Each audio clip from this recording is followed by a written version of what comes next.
compatriotes, à maintes reprises, et récemment encore dans mon adresse du 19 mai 2020, j'ai attiré votre attention sur les manœuvres visant à organiser la succession de gré à gré à la tête de notre pays. Je puis vous dire aujourd'hui que les choses se précisent. Les artisans du gré à gré sont plus que jamais à l'œuvre. Par ce biais, ils veulent accélérer le cours de l'histoire à leur fin, au mépris de toutes les règles démocratiques de dévolution du pouvoir et des souffrances du peuple camerounais, je voulais dire de vos souffrances. Qu'il soit clair pour tous, nous n'accepterons jamais aucune forme de succession de gré à gré à la tête de l'État. Nous nous dresserons contre toute manipulation, même constitutionnelle, tendant à l'accession à la fonction suprême par des moyens autres qu'électifs. Nous nous mobiliserons contre l'organisation de nouvelles élections populaires au Cameroun sans que soient remplis les deux préalables majeurs que sont la résolution du conflit armé dans le nord-ouest et le sud-ouest et la réforme consensuelle du système électoral. Rien, ni aucune circonstance politique, même exceptionnelle, ne pourra être invoqué pour organiser de nouvelles élections sans le respect de ces deux préalables. Nous n'avons cessé de faire des propositions concrètes pour apporter des solutions idoines à l'une et l'autre situation. Mes chers compatriotes, comme vous le savez, à l'issue de l'élection présidentielle du 7 octobre 2018, le Conseil constitutionnel a porté un coup dur à la démocratie camerounaise en déclarant vainqueur un candidat qui n'avait pas réuni la majorité de suffrages dans les urnes. À la suite de cette forfaiture, des militants et sympathisants du mouvement pour la renaissance du Cameroun ont été brutalisés, torturés, puis illégalement jetés en prison pour avoir protesté pacifiquement contre ce hold-up électoral, contre la guerre dans le nord-ouest et le sud-ouest, et contre la prévarication des ressources dédiées à l'organisation de la Coupe d'Afrique des Nations 2019, finalement retirée à notre pays. Tous les leviers du pouvoir étaient actionnés contre la résistance nationale au hold-up électoral. Qu'il s'agisse de la police, de la gendarmerie, de l'administration territoriale, des médias publics et même de la justice supposée être l'ultime recours du citoyen. Les artisans de la succession, de gré à gré au sommet de l'État, n'ont rien épargné pour livrer bataille contre le peuple, contre vous, mes chers compatriotes. Mais vous êtes restés debout, fiers de mener le combat pour la libération de notre pays.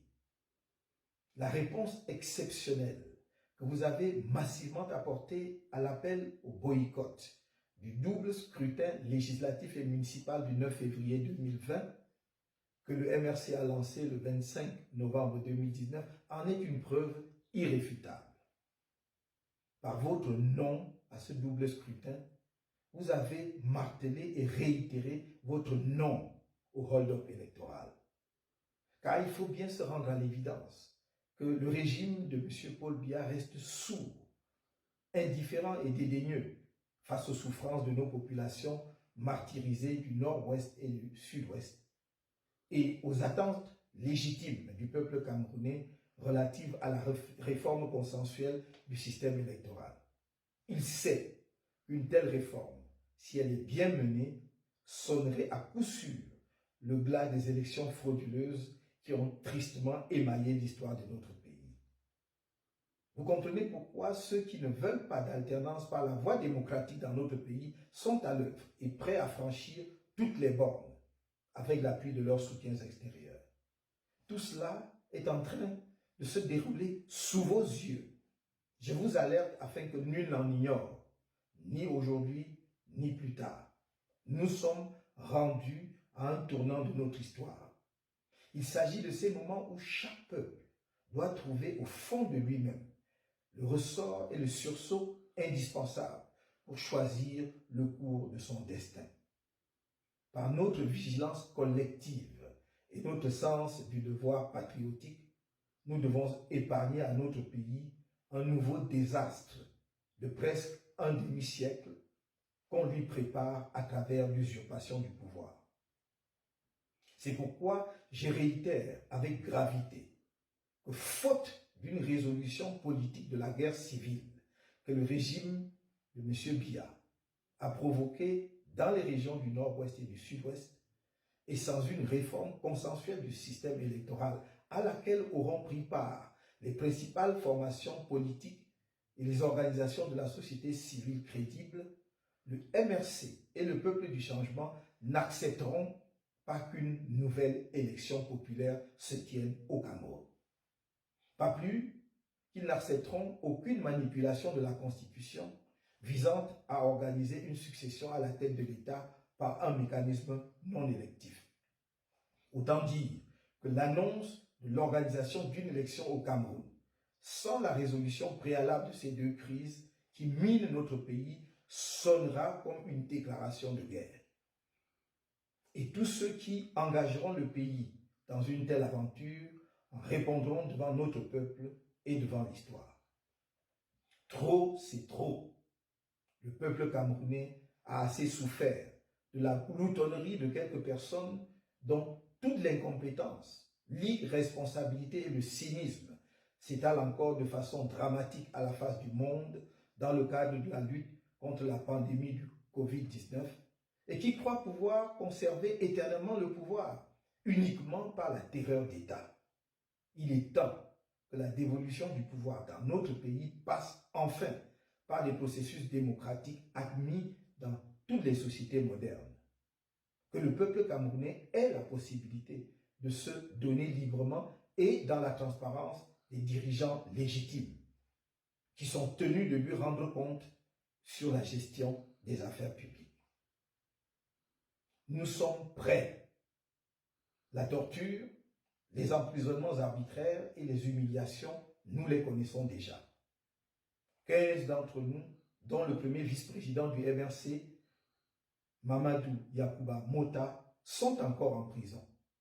Et si la mort doit venir pour cette cause, qu'elle vienne.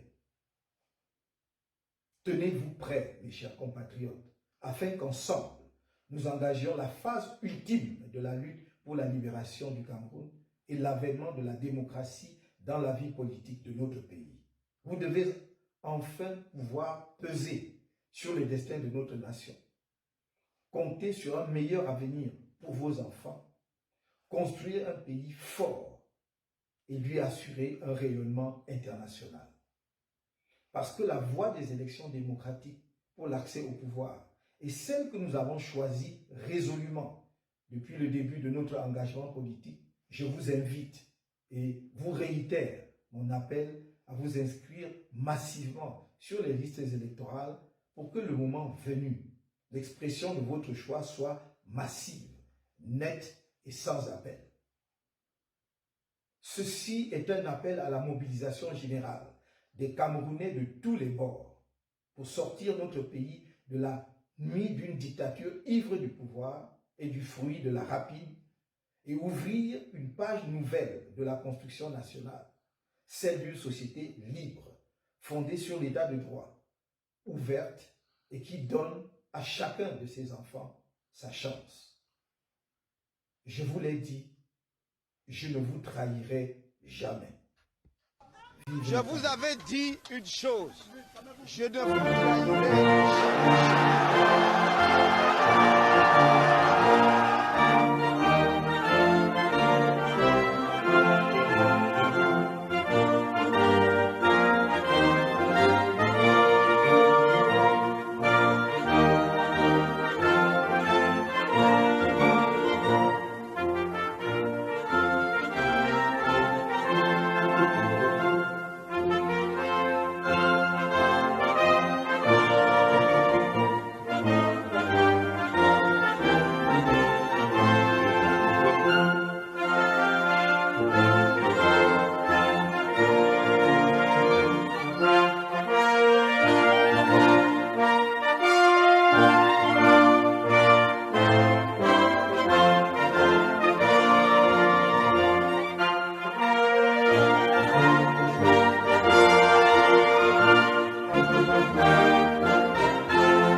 le souffle de la renaissance du Cameroun.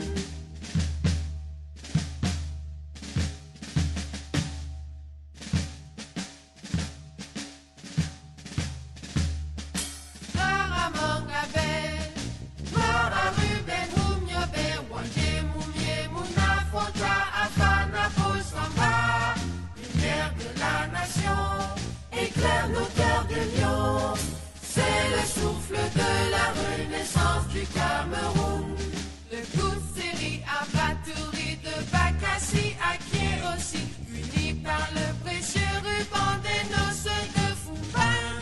Des enfants tout amour, la nuit précède le jour, sur les sillons de la renaissance du Cameroun.